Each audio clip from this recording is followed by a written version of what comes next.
14 अगस्त 1947 की रात। ये वो रात थी जब हिंदुस्तान के लोग सदियों की गुलामी से निकलकर आजादी की दहलीज पर खड़े थे। करोड़ों भारतीय इस लम्हे का बेसब्री से इंतजार कर रहे थे, लेकिन सुबह होने से पहले वो जश्न की रात एक ऐसा जख्म दे गई जो आज तक नहीं भरा। हमारे देश को अंग्रेजों की गुलामी से आजादी तो मिल गई थी, लेकिन जाते जाते अंग्रेज अखंड भारत में ऐसी ज्वाला भड़का गए जिसे 15 लाख मासूम लोगों के खून से बुझाया गया। अंग्रेजों ने अखंड भारत को दो टुकड़ों में बांट दिया, भारत और पाकिस्तान। जहां एक तरफ भारत में आजादी का जश्न मनाया जा रहा था, वहीं दूसरी तरफ खून की नदियां बह रही थी। लाखों लोग अपने घर, अपनी जमीन और अपनों को छोड़कर भाग रहे थे। दोस्तों, आज के इस वीडियो में हम आपको भारत के इतिहास में 77 साल पीछे ले जाएंगे और आजाद भारत की कुछ ऐसी तस्वीरें दिखाएंगे जिन्हें देख आपके रोंगटे खड़े हो जाएंगे और आपकी आंखों में आंसू आ जाएंगे। लेकिन आगे बढ़ने से पहले हमारी एक छोटी सी रिक्वेस्ट है कि हर भारतीय और पाकिस्तानी इस वीडियो को पूरा जरूर देखे। अखंड भारत, जहां हर धर्म के लोग एक साथ मिलकर खुशी से रहा करते थे, जहां सन 1857 में आजादी की लड़ाई हिंदू और मुस्लिम दोनों धर्म के क्रांतिकारी लोग एक साथ मिलकर लड़ रहे थे। लेकिन अंग्रेजों की नीति थी डिवाइड एंड रूल, यानी फूट डालो और राज करो। हिंदू और मुस्लिम जो सदियों से साथ रहते थे, अंग्रेजों ने उनके बीच फूट डालने की कोशिश शुरू कर दी। जैसे हिंदुओं और मुस्लिमों को अलग अलग नौकरियां दी, उनके लिए अलग अलग स्कूल बनाए और धार्मिक मुद्दों को हवा दी। अंग्रेजों ने छोटी छोटी बातों को बढ़ा चढ़ाकर दोनों समुदायों में नफरत का बीज बो दिया था। वो हिंदुओं और मुस्लिमों को एक दूसरे के खिलाफ भड़काते रहे। धीरे धीरे ये नफरत इतनी गहरी हो गई कि बात बंटवारे तक पहुंच गई। लेकिन हैरानी की बात यह थी कि हिंदुस्तान के दो टुकड़े करने की जिम्मेदारी सिरिल रैडक्लिफ नाम के जिस ब्रिटिश जज को दी गई थी, भारत में रहना तो दूर, उसने कभी भारत का दौरा तक नहीं किया था। उन्हें सिर्फ 6 हफ्तों में यह तय करना था कि कौन सी जमीन भारत की होगी और कौन सी पाकिस्तान की। रैडक्लिफ ने नक्शे पर ऐसी लकीरें खींची थीं जिसने पंजाब और बंगाल को 2 हिस्सों में बांट दिया। ये लकीरें इतनी जल्दबाजी में खींची गई कि कई गांव, कस्बे और परिवार रातों रात बट गए। लोग सुबह उठे तो पता चला कि उनका घर भारत में है, लेकिन खेत पाकिस्तान में। जिन जगहों पर लोग पीढ़ियों से साथ रह रहे थे, एक ही दिन में वो हिंदुस्तानी से पाकिस्तानी बना दिए गए। ये फैसले ना जमीन को समझकर किए गए, ना लोगों से पूछकर। बस एक अंग्रेज की कलम चली और इतिहास हमेशा के लिए बदल गया। दोस्तों, आजादी के वक्त जब बंटवारा हुआ तो हिंदुस्तान में बारिश का मौसम था। नदियां उफान पर थीं। बाढ़ की वजह से किसानों की फसलें बर्बाद हो चुकी थीं। करीब 2 करोड़ लोग अपने घर छोड़कर इधर से उधर भाग रहे थे। जहां एक तरफ लाखों हिंदू पाकिस्तान से भारत की ओर पलायन कर रहे थे, वहीं दूसरी तरफ लाखों मुस्लिम भारत से पाकिस्तान की तरफ भाग रहे थे। इस वक्त अपनी स्क्रीन पर आप दिल्ली से लाहौर जाने वाली ट्रेन की वीडियो फुटेज देख रहे हैं। लोग ट्रेनों की छतों पर बैठकर सफर करने पर मजबूर थे और जिन्हें ट्रेन नहीं मिल रही थी, वो लोग ट्रकों में बैठकर पलायन कर रहे थे। कुछ लोग बैलगाड़ियों का सहारा ले रहे थे तो कुछ परिवार साइकिल पर ही अपना जरूरत का सामान लादकर एक देश से दूसरे देश की तरफ दौड़े चले जा रहे थे। जहां एक तरफ करोड़ों लोगों के लिए आजादी किसी वरदान से कम नहीं थी, वहीं लाखों लोगों के लिए ये एक अभिशाप बन चुका था, क्योंकि अपना सब कुछ छोड़कर जान बचाते हुए दूसरे देश में भागना किसी भयानक सपने से कम नहीं था। हालांकि बंटवारे की ये दास्तान तो आजादी से कई साल पहले ही लिखी जा चुकी थी, क्योंकि अंग्रेजों ने देशवासियों में धर्म को लेकर ऐसा जहर भर दिया था जिससे कई पॉलिटिकल लीडर्स ने तो धर्म के नाम पर ही अपनी पार्टीज बना ली थी।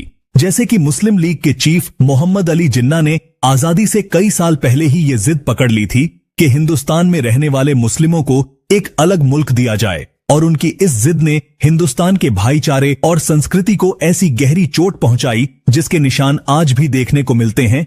इस वक्त आप स्क्रीन पर जिन तस्वीरों को देख रहे हैं, ये उस वक्त की तस्वीरें हैं जब मोहम्मद अली जिन्ना ने पाकिस्तान का गवर्नर जनरल बनने की शपथ लेकर अपनी जिद पूरी की थी और वे अपनी पसंदीदा कुर्सी पर विराजमान हो गए थे। 1947 में लॉर्ड लुईस माउंटबेटन भारत के आखिरी वायसराय बने।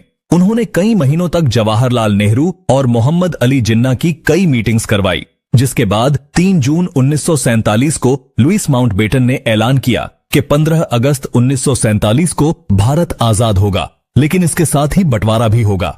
हालांकि पंडित जवाहरलाल नेहरू, सरदार वल्लभ भाई पटेल और महात्मा गांधी ने देश के बंटवारे को रोकने की हर मुमकिन कोशिश की। उन्होंने मोहम्मद अली जिन्ना को भारत का पहला प्रधानमंत्री बनने तक का ऑफर दे दिया था। कई इतिहासकार बताते हैं कि बंटवारे की खबर से पंडित जी को बहुत बड़ा झटका लगा था। 14 अगस्त की शाम को जब नेहरू जी अपने घर पर इंदिरा गांधी और पद्मा नायडू के साथ आजादी के भाषण की तैयारी कर रहे थे, तभी अचानक फोन की घंटी बजी। नेहरू जी ने जब फोन उठाया तो उन्हें एक दुखद खबर मिली। लाहौर के नए प्रशासन ने हिंदू और सिखों के इलाकों की पानी की सप्लाई काट दी थी, जिसकी वजह से लोग अपने घरों में प्यासे तड़प रहे थे और अगर कोई पानी लेने बाहर निकलता तो उसे मार दिया जाता।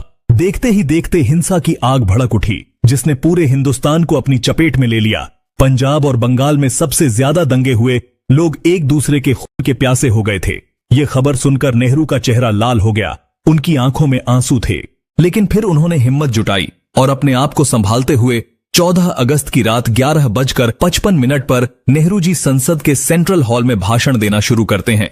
पंडित जी का यह भाषण सुनने के बाद महात्मा गांधी के नाम का नारा लगाते हुए देशवासियों ने आजादी का शंखनाद बजाया था। लेकिन करोड़ों देशवासियों को क्या पता था कि कुछ इलाकों में देश के लोग इस आजादी की बहुत बड़ी कीमत चुका रहे हैं। इस वक्त आप अपनी स्क्रीन पर जो वीडियो फुटेज देख रहे हैं, ये भारत और पाकिस्तान के रिफ्यूजी कैंप्स की कुछ दुर्लभ वीडियोज हैं। कैसे छोटे छोटे बच्चे नल के आगे एक बाल्टी पानी भरने के लिए लाइन में लगे हुए हैं, जिन्हें उठाकर काफी देर तक चलने के बाद ये उन रिफ्यूजी कैंप्स में पहुंचते हैं जहां इनके रहने के लिए छत तक नहीं है, बस छांव के लिए कुछ फटे हुए टेंट और पेड़ हैं, जहां बैठने की जगह इतनी कम है कि लोग कड़कती धूप में तपती हुई जमीन पर बैठकर अपनी हड्डियों को जला रहे हैं।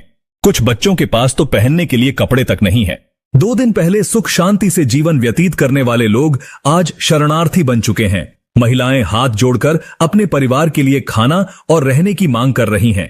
भूख की वजह से तड़पते हुए बच्चों का शरीर कुपोषित हो चुका है, लेकिन फिर भी लाखों लोग अपना घर छोड़कर बिना किसी मंजिल के आगे बढ़ते जा रहे हैं। इस ट्रेन के हालात देखिए, जिसमें लोग खिड़की पर लटक कर अपनी जान को जोखिम में डालने से भी पीछे नहीं हट रहे हैं, क्योंकि इन्हें किसी भी तरह पाकिस्तान से भारत पहुंचना है।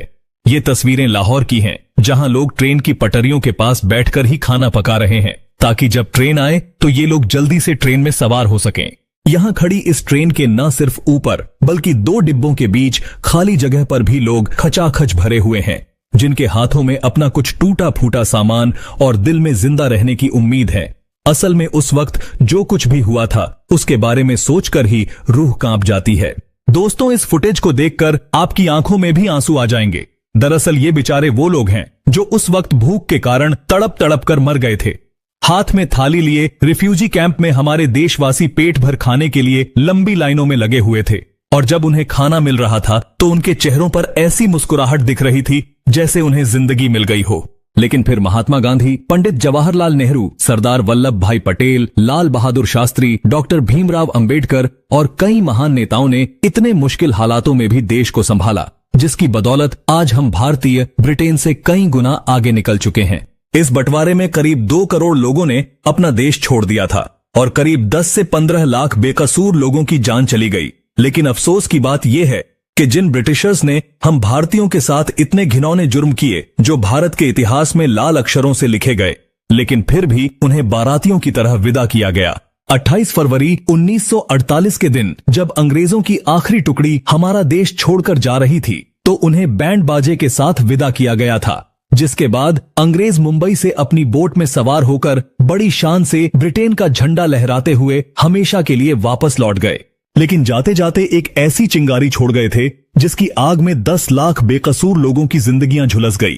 किसी के बाप को मार दिया गया, किसी की मां ने तड़प तड़प कर दम तोड़ दिया, किसी का भाई बिछड़ गया तो किसी की बहन पीछे छूट गई। दोस्तों, अगर आप ये वीडियो अभी तक देख रहे हैं और अगर आप भी उन लाखों लोगों के दर्द को दिल से महसूस करते हैं, तो कमेंट बॉक्स में उन्हें श्रद्धांजलि जरूर दें और इस वीडियो को ज्यादा से ज्यादा शेयर कीजिए। दोस्तों, ऐसी ही दिलचस्प और सच्ची वीडियोस देखने के लिए हमारे चैनल को सब्सक्राइब करके पास वाली घंटी के बटन को भी जरूर दबाएं। जय हिंद।